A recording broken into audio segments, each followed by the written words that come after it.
How to increase viewer interaction and engagement during your live streams. I recently stumbled upon a resource online that basically gives you all the tips, everything you need to know. And to be honest, it's tips that I've been repeating for years now, but this time it is well categorized on a neat little website. Now I feel like my audience is probably not going to look for it because of where it is. So today we're going to go over all those tips, and at the end I will reveal my sources. Let's begin.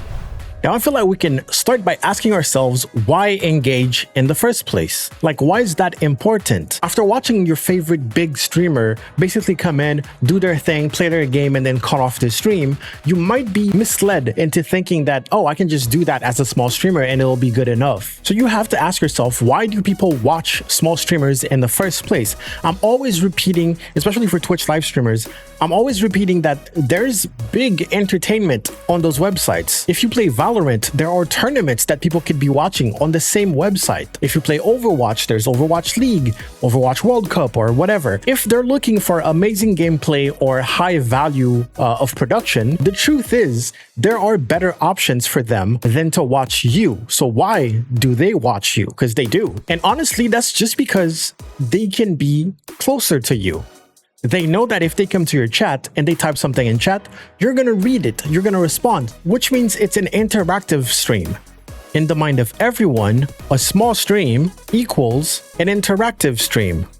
That's why a big streamer can go to the bathroom for 30 minutes and literally not suffer in viewership at all. But you as a small streamer just cannot afford this luxury. I'm not saying don't take bathroom breaks. I'm saying, hey, maybe your bathroom breaks could look different. Maybe take shorter bathroom breaks than your favorite big streamer. Maybe set up words on stream, a little game that they can play with. Oh, look at that, interaction, interactive engagement. So what are the most basic ways of interacting? Well, you can start by greeting viewers. You start by saying, hi, how are you? That's like basic social interaction. If you want to push it further, you always try to follow up by a question, for example. If you can see, for example, on Twitch, it tells you when it's the person's first time here. If their first message is here and it's a new chatter, they say, hi, how are you? Welcome to the stream. You want to make sure you welcome them and you want to make sure they feel welcomed. But also you can ask them, hey, do you play this game? There are multiple ways for people to find you on Twitch. So were they browsing the category and then they found you? In that case, they might be interested in the game. Maybe they play the game themselves. Now, I don't necessarily recommend it, but sometimes I like to ask people how they found me because I have my YouTube channel here.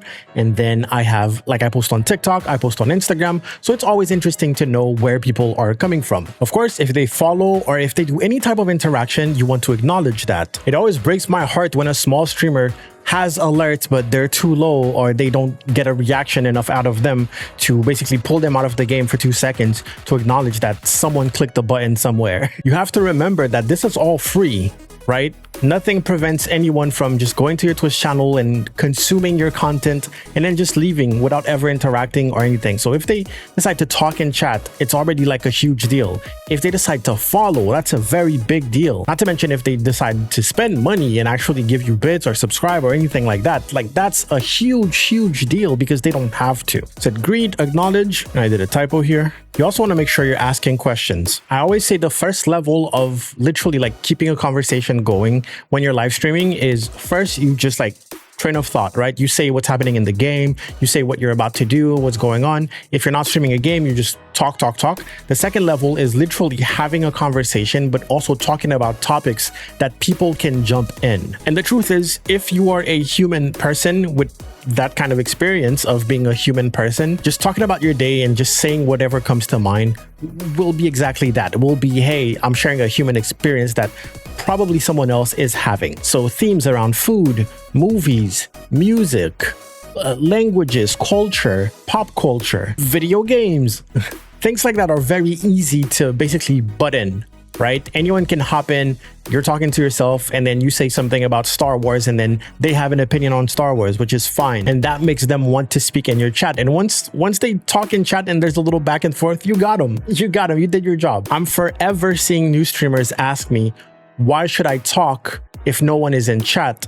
And I tell them, why should someone in chat talk if you're not talking? If they come in and there's just raw gameplay and nothing else, what are they gonna say? Hey man, have you seen the new Star Wars? They don't know if you're into that. Whereas if they come in, you're already talking. The stream is already entertaining. They don't have to talk, but they might sit and actually listen to what you have to say. Once they realize you mentioned something that they know a little bit about or they're curious about, that's when they butt in. It's just like any other conversation. You don't just speak when spoken to. You're an entertainer. This is your own live TV show, if you will. Imagine if you watch any TV show, you're skipping, and there's a dude just standing there not saying anything. You're not gonna watch. You're not gonna want to interact because there's nothing.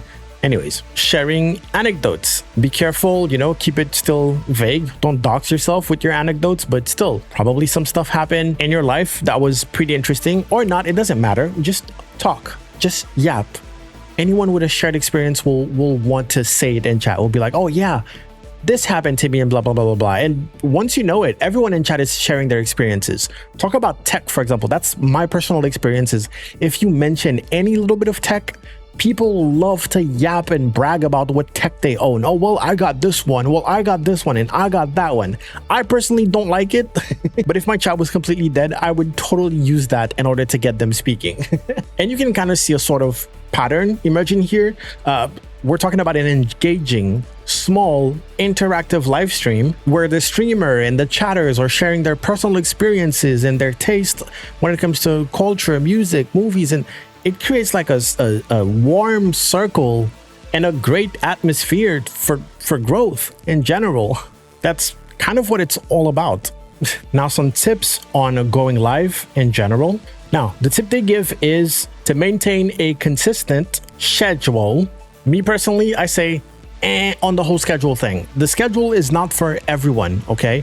Posting in advance and actually planning out your week is good. Is like objectively a good thing for you and for the stream and for the rhythm and all that, but it's not for everyone. It's not for me, for example. And if you force yourself to go through things like scheduling and live streaming, it's going to become like a chore and you're going to hate it.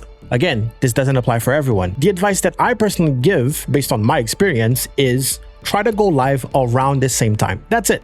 That's all it is. Around the same fork. How do you call it? The time bracket, around the same time bracket, because you're more likely to hit the exact same target audience, if you will. So if that time bracket works for you, there is a certain amount of people around the world that can watch you in that time bracket. Now, I know people who run tests, they try to stream at different times and blah, blah, and adapt it to their personal schedule. And that's completely fine. But just know that if you want to maintain the current viewership you have and possibly like grow within that time period because it's like the best for you, avoid streaming at 5 a.m. and then the next day 2 p.m. and then the next day 8 p.m. is all I'm saying. Because otherwise it's gonna feel like you're making it way harder for yourself. Basically, you're starting from scratch pretty much every time, or it's just like you were running 3 different streams. Now, they say promote your schedule. I say, yeah, sure. It's not that important.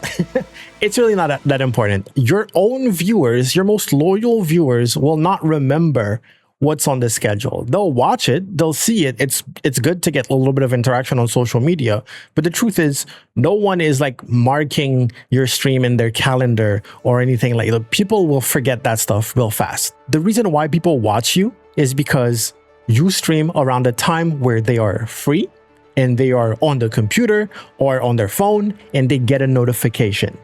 That's it. That's it. However they get the notification, maybe it's coming from Twitch directly. Maybe they are in your Discord and you send like an at everyone. Maybe you post it on Twitter and they happen to be scrolling on Twitter. Remember, they're free around that time. You post it on Instagram. Your stories pop up first for them. They refresh Instagram, boom, they see your story. Oh, I'm live right now.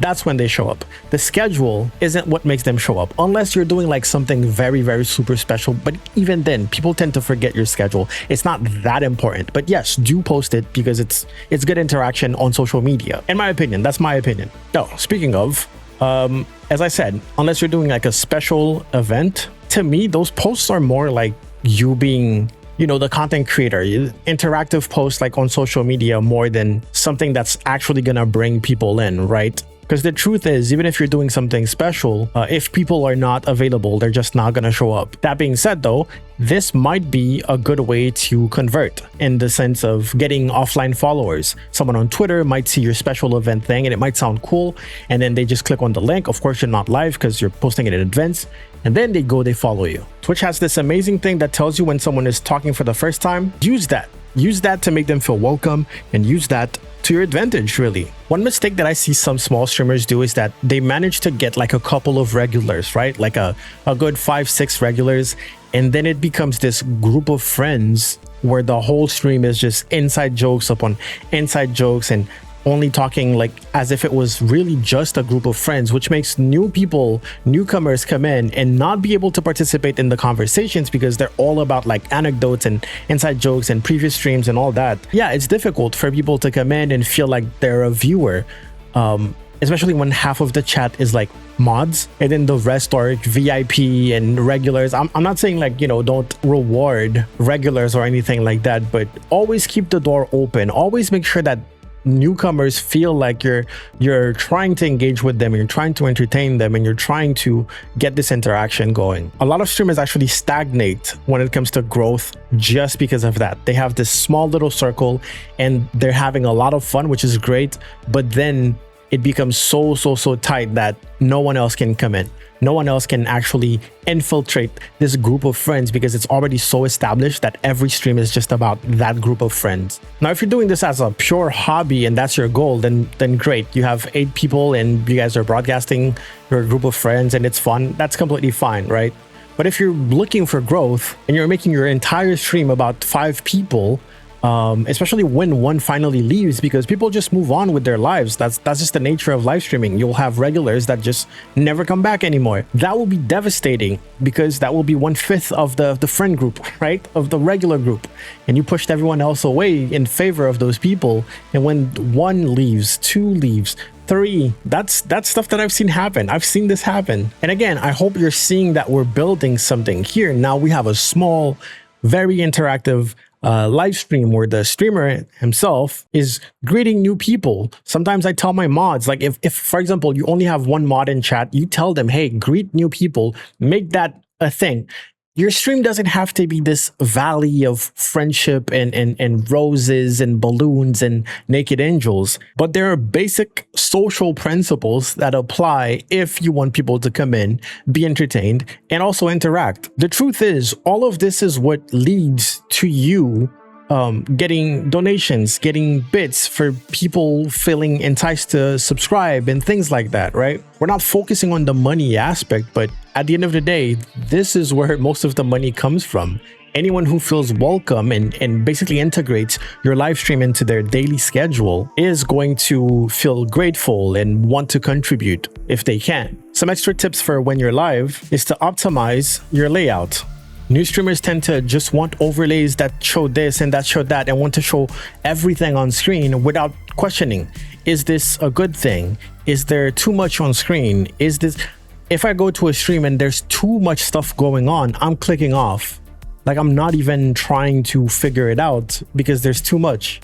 Especially nowadays, most people don't even use overlays anymore. It's just a webcam in a certain shape, maybe some rounded corners, and that's all there is to it. Keep it simple. The simpler it is, the easiest people will just take a quick look around and understand what's going on. Something as simple as, oh, should I show chat on screen? Should I show chat? People ask me that, and I'm like, sure. What purpose would it serve? Because people have the chat, they can read the chat on the website. Why would they want to see it on screen? One argument would be to basically figure out the delay. So if I type a message and I'm impatiently waiting for the streamer to respond, but I can see on their chat layout that the message is not there yet, that means there's a delay. They literally haven't seen it in time yet, right? So that can help. So displaying your chat on a just chatting scene, for example, I'm all for. Now, do you need it on your gameplay scene? Maybe, but in this case, optimize it. Make sure it's like 1 line of chat at a time. Or maybe you can do the horizontal chat like a lot of people have. Okay, next they talk about interactive action. On Twitch, for example, there's following, there's giving bits, there's subscribing, and then there's gifting subs, right? Then we have all the channel point rewards, and it's important for you to have, you know, some interesting stuff. It doesn't have to be 100 or 50 or even 20, but have a couple of them in there that might be a little original or just like highly interactive. Some people just don't how do I put this? Some people are not good at conversating, right? They come to a stream, it's a small streamer, and it's a highly interactive stream, but they feel like they can't get into the conversation. So all they want to do is have an effect on the stream and basically interact in their own way. So giving them buttons for them to click around and have stuff happen on stream, it does not have to be super distracting or disrupting. But I remember I had I think I still have like the roll the dice. When I used to use Polypop, I had roll the dice, and if you hit like a 12, then a small little sound would play. That's it. And I can tell you, people who usually lurk and never say anything were just rolling the dice. Every like couple minutes, they would just roll the dice. And I'm grateful because that means that my stream is captivating their attention, or maybe not like what I'm saying or the game I'm playing, but they're on my stream and they are active basically. And that's all I can ask for. Next one here is compelling topics. And this one talks about having a theme for each live stream. I kind of do this. It's not necessarily on purpose, but like each live stream, I'm doing something different. So people actually get to come and be like, hey, what are we doing today? And I have to explain, hey, we're doing this or we're doing that, because every stream is completely different. If you're like a solo game streamer, you could do different challenges or different goals or things like that. Anything that will bring a little bit of excitement or anticipation during the live stream will be good. All right, let's talk about the most important thing. Not really, everything is the most important thing, but one of the most important things for growth, at least on a live stream, is promotion, aka you personally going ahead and advertising your live stream. Now, easiest thing here is, I don't have to tell you, you know, if you ever followed anyone from Twitter, for example, you saw a clip or you saw a picture, you clicked on the link and you went and you followed them. Congrats, you just got to do the same thing, whether it's a picture, a video, anything. Now, the next tip is one that I don't think I've ever talked about, but it's mod participation. And that's basically telling your mods to participate. Like they are, I tell my mods that they are ambassadors. I tell my whole chat that they are ambassadors of my live stream.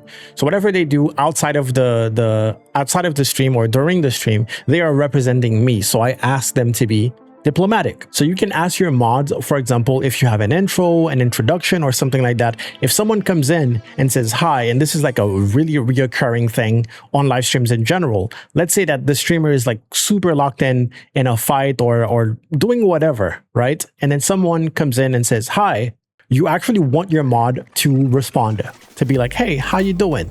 Ask them a question as if they were the streamer, because the streamer is clearly, you know, a little distracted at the moment.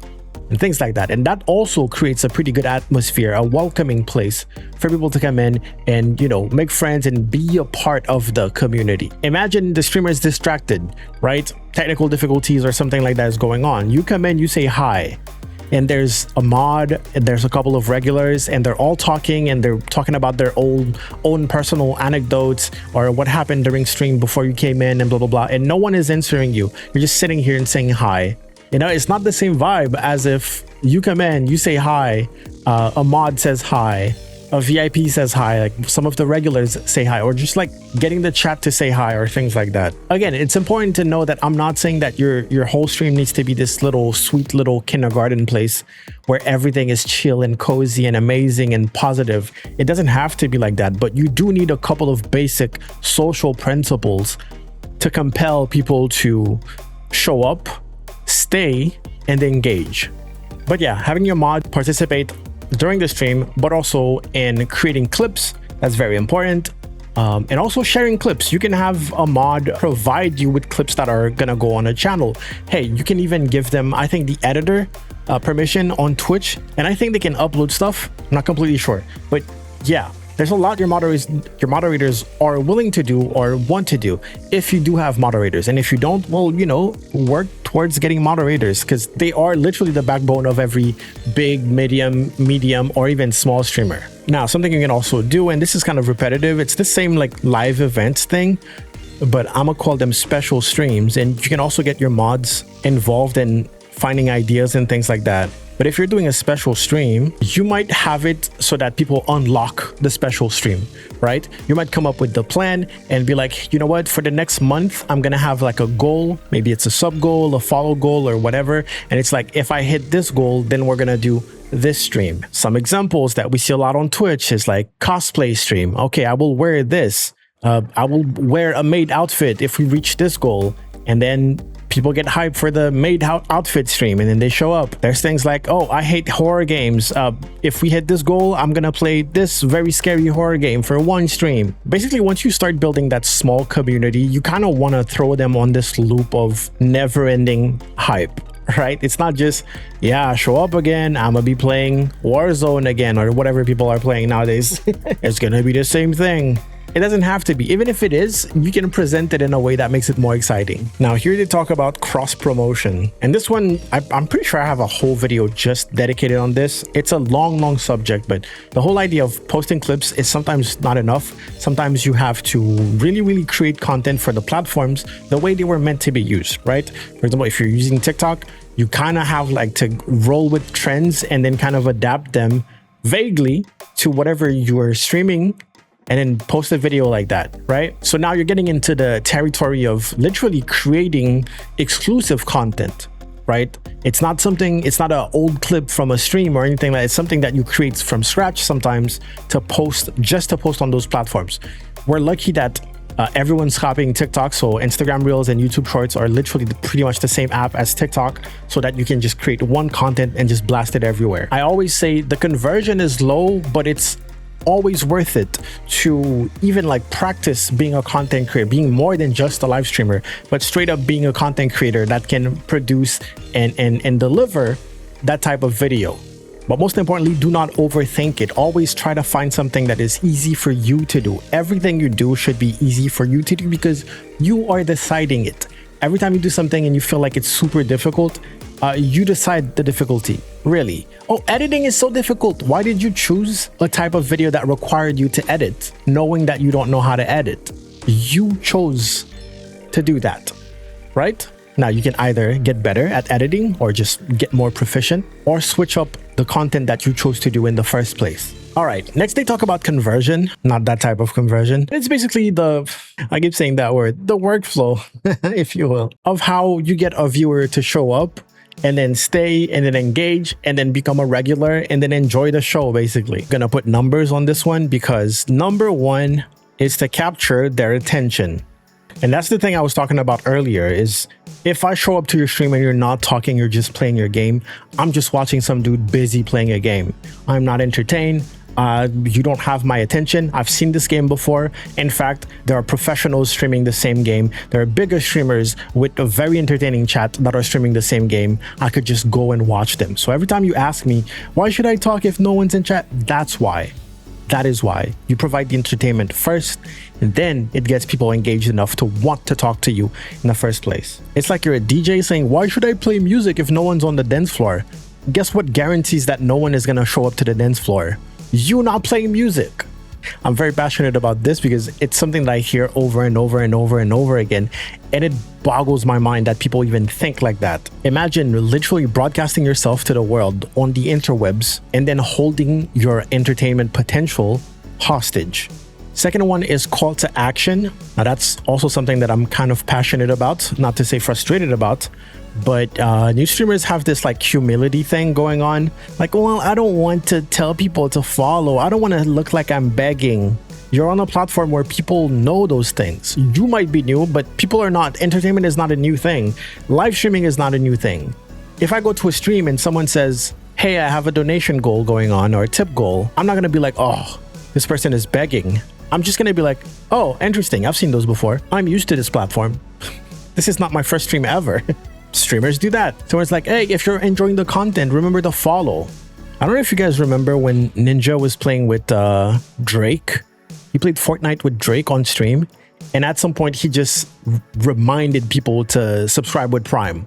It was like, oh, guys, did you know that if blah, blah, blah. Now, granted, a lot of people probably their first time on Twitch. But still, he said that. And then I think he gained something like 62,000.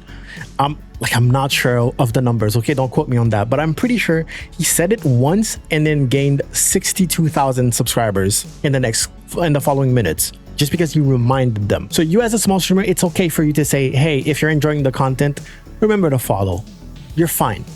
Everyone wants to make money. Everyone wants to have followers. But for some reason, everyone is ashamed to express that they want it. All right, next one is retention. And that's what I was talking about, and that's a typo earlier about the hi, the greeting. Some people will say, oh, hi, Mark, and then leave it there. Dry conversation. Leave it there. No, ask a follow-up question. Say welcome to the stream. Something I like to say, especially when I see a name with a bunch of numbers or a brand new account, I like to say, hey, welcome to the stream. I can't wait to have deep and meaningful conversations with you. That's me being passive aggressive because most likely they're a troll, but but it's a little something. All right, maybe you can come up with your own catchphrase or something. No, but if I'm being genuine, I tell people, hey, welcome to the stream. If you know me from YouTube, like my streams are a little bit different. We're more of a tight-knit community here, blah, blah, blah. I yap until they say something back and then I can go off of that too, right? But honestly, I'm gonna tell you right now, if all of that sounds awful to you, if all of that sounds like the worst thing possible, and you were convinced that you do not want to be good at this or to progress or to work on that, I'm gonna tell you straight, like streaming might not be for you, right? Because this is what streaming is all about. I'm not saying it's impossible for you to grow without all of this, but that's literally the point. All of this is literally the point of live streaming. If you're like, asking people how their day went, strangers, turn off the stream. Just play your game. It's fine to play your game, find a Discord community and be active in there and just have fun, make friends. It's fine to do that. You don't have to be live streaming. So retention is compelling conversations, as we talked earlier, and also all the little interactive stuff that they can do while they're there. All the lore of your live stream, all the inside jokes without too much, right? If you're explaining the lore and the inside jokes, then that's cool. You know, someone new feel included. Oh, and that's something else. If you have little quirks and little things that happen on your stream that a newcomer might not immediately understand, make sure you're explaining it every time. For example, I used to say very sarcastic things, right? I used to say very, very ironic and very sassy, but as a joke, right? And most of my regulars, they know me, they know what I think. So it was obvious to them when I was being sarcastic. Turns out, newcomers don't know when you're being sarcastic because they don't know you. They haven't spent enough time. Also, some people just don't get sarcasm in general. So if you're saying something awful, ha ha ha, he he he, as a joke, please always clarify at the end. Be like, by the way, I'm not really like that. Here's what I really think. Here's the truth. By the way, that's a joke. I know it seems annoying. You can't just be the way you are with your buddies, but you are not with your buddies. Again, you're broadcasting yourself to the world, the entire world. There's no cap. So yes, things might get repetitive. Prepare to repeat yourself every time. Because you did an intro and you're like, hey guys, today we're going to be doing this and that. That doesn't mean just don't say it anymore. No, it means you're going to repeat it every time a newcomer comes in chat and says, what's going on? What is this? You're going to explain exactly what's going on and what it is. For encourage participation. If you have a highly interactive stream and you added a couple of things, remind people. It's fine to remind people. Oh, you just added a new channel point reward. Remind people. Let people know, hey, by the way, I have this thing going on now. I have this new bot command that you can type in chat right now. Don't forget to follow the stream. This shouldn't be like the core of your conversation. So your stream shouldn't be you just repeating those things. But from time to time, it's good to remind them. Some people will tell you, yes, I have my bot on a timer that posts these things. I'm not gonna lie, most people on Twitch, if you're used to Twitch, every time I see the name Nightbot, I'm just not reading whatever Nightbot is saying. Most of the time, I'm just like, oh, that's a bot. That's not a person. So it's not important, whatever they're typing. So it's important for you to read what Nightbot is saying out loud. See if Nightbot is reminding people of something, also remind them out loud, right? Also, some people are just not looking at chat at all sometimes. Something that I see some of my friends actually do is tell people to go like the going live posts on social media. It's not something that I do personally, but it works. They get likes on the social media, and that's a cute little thing. Now, someone who's kind of new or doesn't follow you on social media, they hear that and everyone is going to like the post. That might be the first time they actually click on your link, go to your post, and actually follow you. Congrats, you just made a new follower on social media. All right, let's move on to tips on building a community. There's more tips in between, but it's getting repetitive. Here we got some kind of basic pointers, but you know, be social. Be social. as someone who did something called Twitch Roulette, where I would go on small streamers' streams to interact with them and then record, of course, with permission, record the interaction. I've had so many people just focus 100% in the game. I would say hi in chat, and then after 5 minutes, they would look at chat, say, oh, hi, Gail, and then go back 100% in the game, and that's it. That's all it was. So like, yeah, I feel like I'm bothering you, right? I feel like I'm a bother right now. I'm gonna leave. The next one is about recognizing the top viewers. Now, me personally, I don't necessarily recognize people by, how long they've been subbed. Well, usually the ones that have been subbed the longest are literally my friends. But if you donate a bunch of money, sure, I'm gonna be like extra nice to you in a way, but you're not gonna get any favors. How do I explain this? Basically, I have my relationship with different people in the stream, right? So I don't keep it neutral at all. I'm not the type of person who's gonna be as excited to see everyone, right? We all have a personality, so we all have a different relationship, right? I might be more excited to see someone versus someone else for many, many reasons. Maybe you donated a lot and that's one of the reasons. But what I'm saying is that it's okay for you to show your personality, right?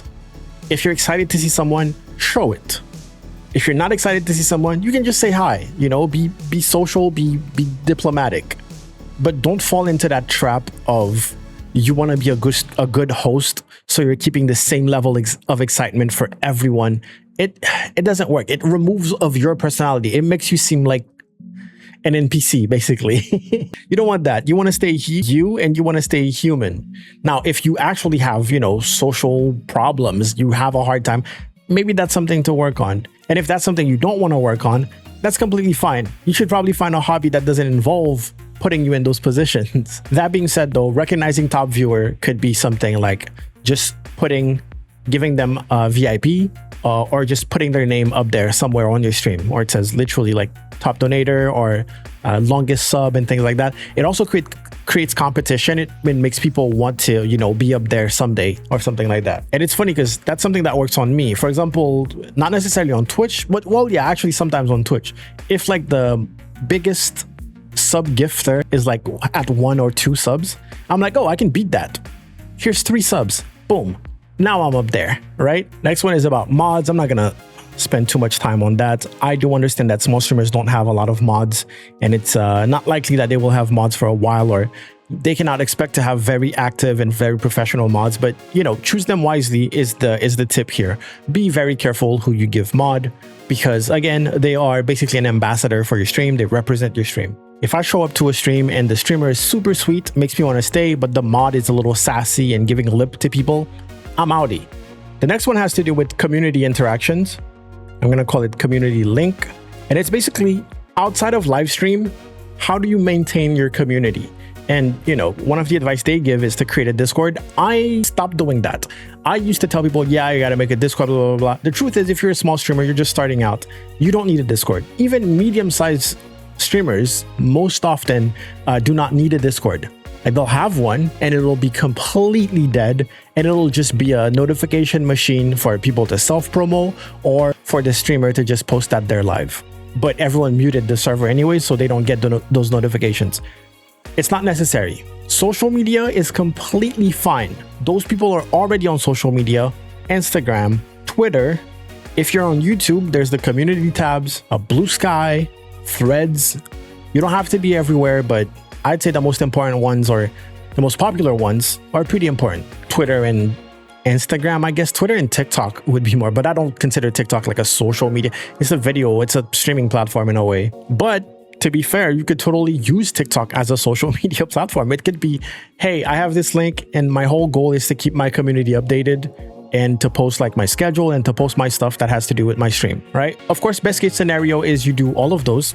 You actually post everywhere, because you are going to absolutely have a different audience from platform to platform. It's not going to be the same.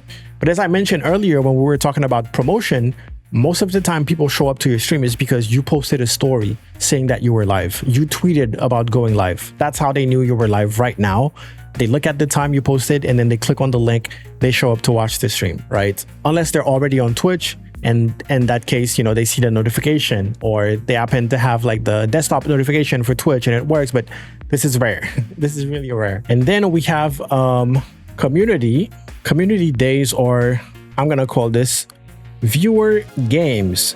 You can create stream events where people get to engage a little bit more, aka play the game with you. You can pick the game. And of course, there's the big fear of what if they're a troll? How do I manage it? You'll do just fine. You will do just fine. Just be smart about it and you'll be okay. Also, don't be afraid to make mistakes. Okay, it's not the end of the world if you make a mistake. I think a lot of OG streamers have streamed like Jackbox or something like that, Draw with me or whatever, and then had like someone post something inappropriate. You just had to ban them and then it was over. That's it. It was taken care of. All right, and now for the big reveal. This is from TikTok Live Studio's website. They actually have a bunch of guides with live streaming tips and all of that. Like, I don't know if you're aware, but like TikTok Live is a huge thing. Very weird, very different from regular streaming, but I make tutorials on TikTok Live Studio, and one on the front page, it was like, hey, here's a bunch of tips. Here's ways that you can improve, blah, blah. And I realized that they have all of this information here, and everything we talked about right now was just one page, pretty much. Everything we just talked about was one of the many pages on how to increase viewer interaction and engagement. So, yeah, I will post the link in a bio so you can read it yourself. Let me know if you want me to continue that kind of stuff. Maybe we can look at the rest later on. How to use live chat to know your viewers better and blah, blah, blah. This is very in-depth and, as I said, very well presented and packaged. Now, there's a lot of things that don't necessarily apply to Twitch particularly, but in general, the gist of it is here when it comes to call to action, reminding viewers to click on the buttons and interact with the stream, audience retention and live events and community and choosing moderators. This applies for Twitch, YouTube, Kick, Rumble, wherever you stream. And that whole thing itself was just one topic on this front page here. So we just saw boost viewer engagement. And one I'm probably going to make a video on is the interaction toolkit. And it's just like a list of widgets that you can use to literally run a pretty highly monetized stream with a lot of interaction without it being super overwhelming and annoying and disrupting, basically. My name is Guy Level, and this has been a whole bunch of tips for live streamers. I know Streamer University is going on right now, and I'm here to tell you, hey, pretty much all the information that you're looking for is already out there. If not on this channel, on this website, for example. You just need to know where to go and find it. You don't need to spend 10 hours waiting in line outside in the heat to get that information while bigger streamers cut the line. That being said, though, do wait outside. Do go and wait outside for 10 hours because you're going to meet other streamers, other cool people, and you're doing things, and that's a good thing, right? I cannot deny that. It sucks that it felt like it was a great opportunity for clout, but in the end, it was a great opportunity for networking. Anyways, follow me on Twitch if you want to see what it's like to not take any of this seriously and literally not be consistent at all. And definitely subscribe on YouTube if you want more gems so that you can put them in practice and be better than me. I'll see you later.